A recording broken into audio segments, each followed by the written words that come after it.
بسم اللہ الرحمن الرحیم۔ جو بات دشمن سے پوشیدہ رکھنا چاہتے ہو دوست سے بھی پوشیدہ رکھو، مبادا کسی دل میں وہ بھی دشمن بن جائے۔ سچ بات کہنے کی عادت ڈالو، چاہے وہ کتنی ہی کڑوی ہو۔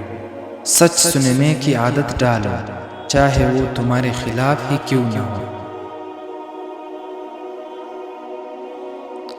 حکیم لقمان نے فرمایا، اس دنیا میں ایسے کوشش کرو جیسے یہی ہمیشہ رہنا ہے، اور آخرت کے لیے ایسے کوشش کرو جیسے کل مر جانا ہے۔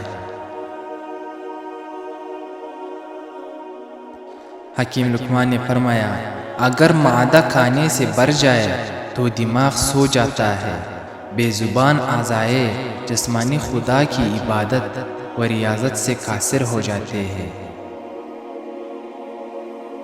حکیم لقمان نے فرمایا، میں نے عقل بیوقوفوں سے سیکھی، جن افعال سے گاٹھا اٹھاتے ہیں میں ان سے پرہیز کرتا ہوں۔ حکیم لقمان نے فرمایا، جب بھی فرصت ملے اسے سستی اور بیکاری میں مت گزارو، اس کو کسی اچھے کام میں صرف کرو، چاہے اپنے لیے یا دوسروں کے لیے۔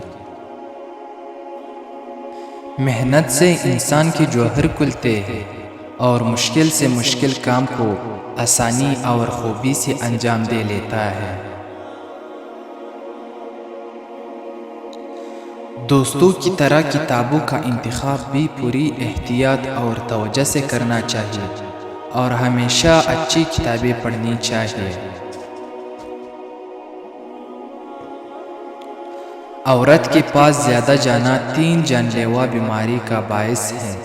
نمبر 1 جلد بڑھاپا، نمبر 2 جسم کا کمزور پڑ جانا، نمبر 3 سانس کی بیماری۔